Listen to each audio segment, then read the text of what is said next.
Hi guys, it's Xenia. Welcome back to my channel. In today's video, I'm going to be doing a blind buy haul, but not just a blind buy haul.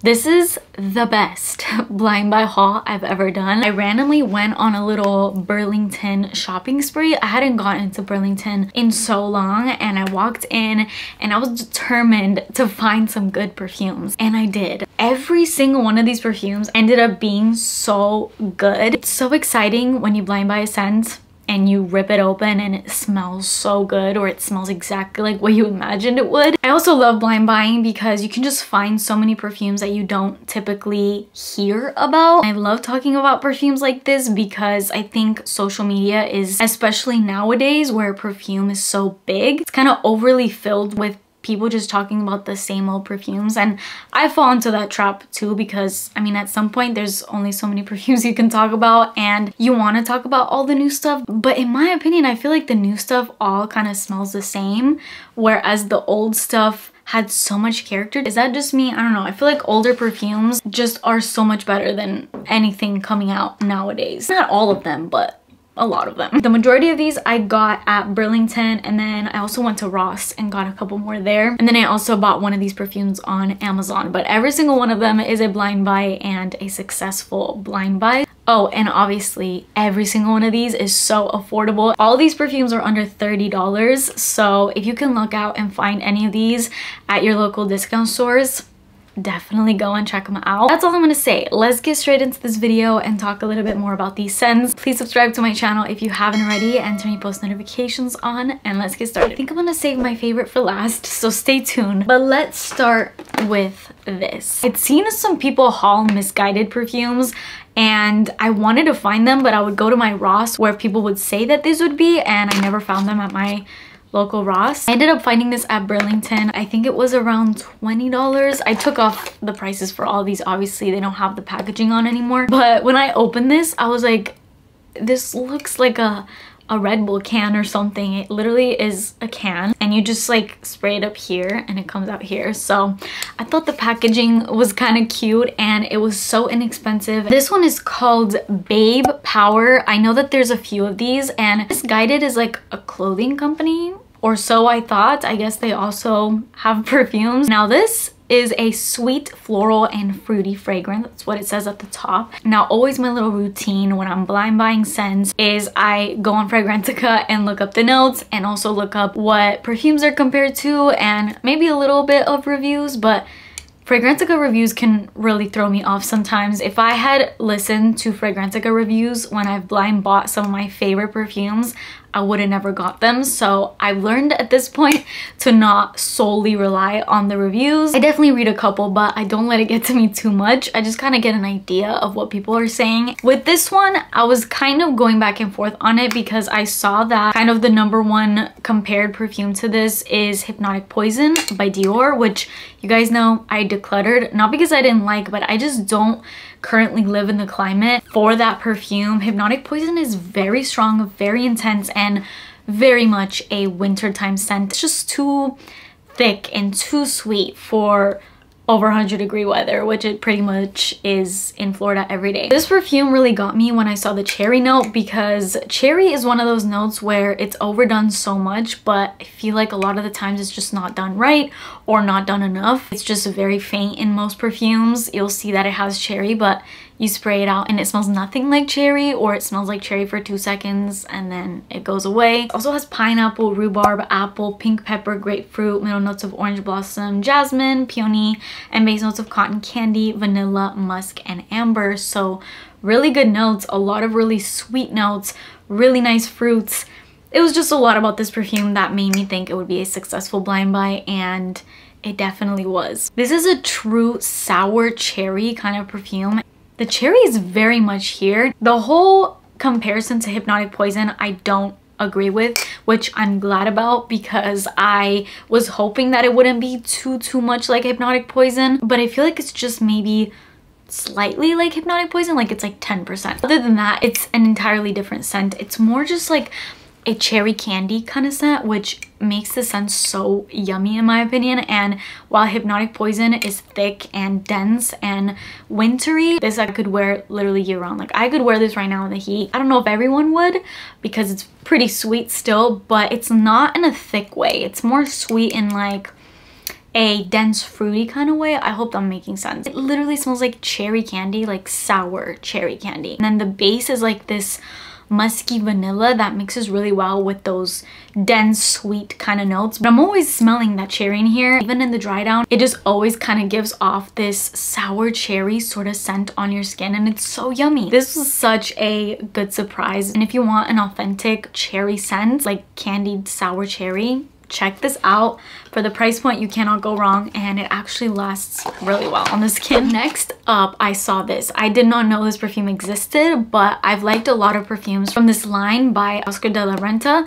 I'm not sure which one of these is the original, and then all the flankers. Like I know he has Bella Rosa, Bella Blanca, and others, but Bella Bouquet I didn't know existed. And when I saw this blue packaging, this is probably one of my favorite colors. It's almost like a Tiffany blue color, just minus the teal. It's just a really vibrant blue, and I had no idea what this perfume was gonna smell like based off of this packaging, but I looked it up at the store and it had some really pretty notes in it, so I decided to get it. I think it was about $20. This perfume has top notes of bamboo, green tea, clementine, and peach, middle notes of magnolia, jasmine, sambac, iris, and rose, and base notes of musk, sandalwood, cedar, and tonka bean. I think green tea is such a beautiful note in fragrances. It just gives perfumes this calming, almost like therapeutic scent. And then when I saw the bamboo, I really thought this was gonna have a heavy green sort of vibe, and I tend to like kind of green smelling scents that are fresh. First of all, it's super fresh. It's like a perfect daily kind of wear scent. I think this is really nice for the summertime because it almost has this floral, aquatic, fresh vibe to it. I don't think it's too green, like it doesn't smell earthy or like plants. It just has a really pretty floral vibe, but it's not overly floral. It's beautifully balanced by this soft musk that it has, and it's kind of along the same lines of Chanel Chance, where it's just like a very watery, fresh kind of scent, just minus the sweetness that Chanel Chance Eau Tendre has. I think this is a pretty basic perfume. I don't think it's the most unique perfume in the world, but I think if you're looking for just a daily perfume that's fresh, aquatic, uplifting, and just feminine and clean, then Bella Bouquet is a really good option. I really like it. It's not a total love, but it's a really nice, just easy pick up and wear kind of fragrance. Before I get to my last two and most favorite scents in this video, this I picked up on a whim. I don't even know why I picked this up, but I guess I do know. It was the name. I'm totally a sucker for anything mermaidy, and this perfume is literally called Mermaid Vibes. And it has these like scales on the side. It's by Ocean Pacific.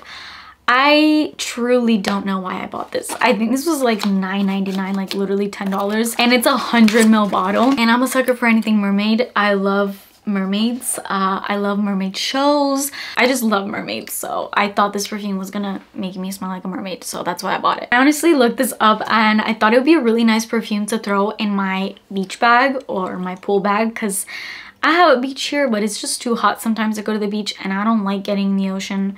I don't like the ocean, okay? There's too many things in there that I don't want to be acquainted with. So I don't really mess with the ocean, but the pool I will go in. And recently I've actually been going to the pool and getting a little bit of color. I don't know if you can see it on camera, but I'm a little bit tan. And I thought this would be nice to just throw in my pool bag and just refresh. I'm not gonna sit here and tell you this is the most amazing, unique, complex perfume that there is out there, but it's such a nice perfume. And when I tell you my husband is obsessed with this perfume, I don't know what it is. It is the most basic, fruity, fresh scent you have ever smelled, but he's obsessed with this. Like, leave it to guys to compliment and be crazy head over heels in love with perfumes that are $10 and say nothing when you wear $500 perfumes. I'm telling you, they like the simple stuff, okay? This perfume is just a fruity cocktail. It's so fresh, aquatic, and it's literally like the perfect poolside scent. It's not even on Fragrantica. It's that niche. I'm finding it on Amazon and it's $17 on Amazon.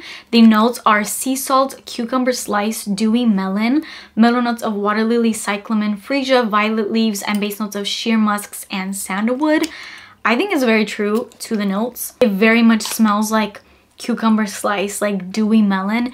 It's those two scents that I'm smelling in here way more than anything else. Kind of reminds me honestly of cucumber melon from Bath and Body Works. Also, if that scent had a baby with sweet pea from Bath and Body Works, it's like a mashup of those two. It's just super fresh, very aquatic, a little touch of sweetness, but nothing crazy. Is it giving mermaid vibes? Yeah, it kind of is, because I'm gonna wear this at the pool and pretend that I'm a mermaid after I put it on. Next up, I finally got this perfume, which has been recommended to me so much, and I knew about it, but I just never got it because I thought it would just be really basic. And I mean, it is basic, but it's really good, and I'm so glad that I finally got this perfume. This is literally called Vanille, and it's by Outremer. This is just supposed to be an authentic, pure vanilla scent, and that's exactly what this is. If you want just like a vanilla bean, authentic vanilla extract scent, like literal vanilla extract, this is it. This is such a good layering scent. It smells like vanilla ice cream. It's really yummy. I really like this. It's not like the most complex vanilla. It's just a basic vanilla, but in the best way, if you know what I mean. Like, if you're a vanilla lover, you know what I mean by that. Like, basic vanilla is not a bad thing. And when it comes to basic vanilla, you can mix this with so many things. This only has vanilla and cotton candy as the notes, and I would say that's the perfect description for this, because it is equally sugary and slightly burnt as it is just pure vanilla. So it is literally like vanilla flavored cotton candy. Last scent, arguably my favorite in this entire video. I was so pleasantly surprised with this scent. I kind of knew it was gonna be a love because the notes were so good, and you know I love my berry scents, but I don't think I realized how good this perfume would be, and I am recommending this perfume out of any of the perfumes in this video. Honestly, this one and this are my top 2 recommendations. If you could only get like 1 or 2, honestly even 1, just get this. This is by Salvatore Ferragamo. It's called Cieli di Seta. I can't remember if it was $30 or $40.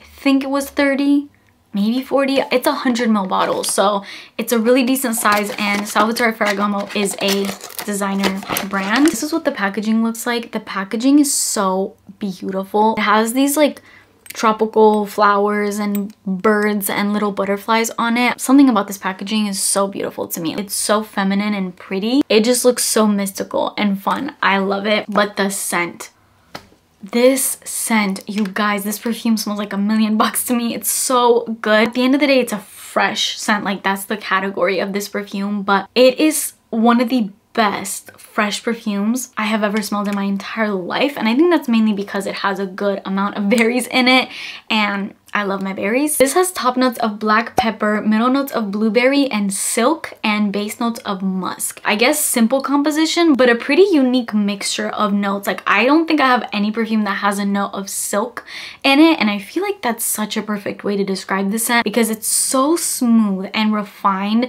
It is just the most perfectly curated scent I have ever smelled. It's a true fresh blueberry scent, but it's not candied blueberry, it's not sickly sweet blueberry, it's just pure authentic blueberry. Like, you just freaking picked it out of your garden. And that musk just kind of gives it this uplifting freshness, but it's not overly musky or anything. It's not a musk fragrance. I love the black pepper note that's in here. I tend to love those kind of peppery notes. It's not too spicy. It just works so well with the blueberry, which sounds like an odd combo, but I seriously cannot get enough of it. I see on Fragrantica that the #1 most compared perfume to this is a Jo Malone perfume, which is Poppy and Barley. I don't think I've ever smelled that. Maybe I have, because I've smelled a lot of their perfumes, but I don't think I've ever made like a mental note. I don't remember what it smells like if I have. But I'm just saying that because that perfume was like $150 and this was like 30 or 40, I don't remember. It was one of the two. Super inexpensive, but honestly probably the best authentic berry scent I have ever smelled. Like, I know that's a bold statement, but this is so good. I'm obsessed. And my husband freaking loves this scent. I've come to realize my husband loves fresh scents. Like fresh fruity scents are his favorite on me. Every time I wear those scents, he always compliments me. Even though I love like, I mean, I love these scents too, but I love super sweet scents for the most part, which he likes too. But his most complimented on me are these kinds of scents. Like when I put that on, he was complimenting me all day. So that is it for this video. I filmed many videos today, so I feel like my voice is completely gone. I hope you guys enjoyed this. Let me know if you've tried any of these perfumes. I feel like a lot of these are like unique perfumes in the sense that I don't hear many people talk about, and these are like my favorite perfumes to talk about. So I hope this gave you some new ideas of what perfumes are out there other than just, you know, the typical ones you hear all the time on social media. That is it for me today. Please subscribe to my channel if you haven't already and turn your post notifications on, and I will see you in my next video. Bye!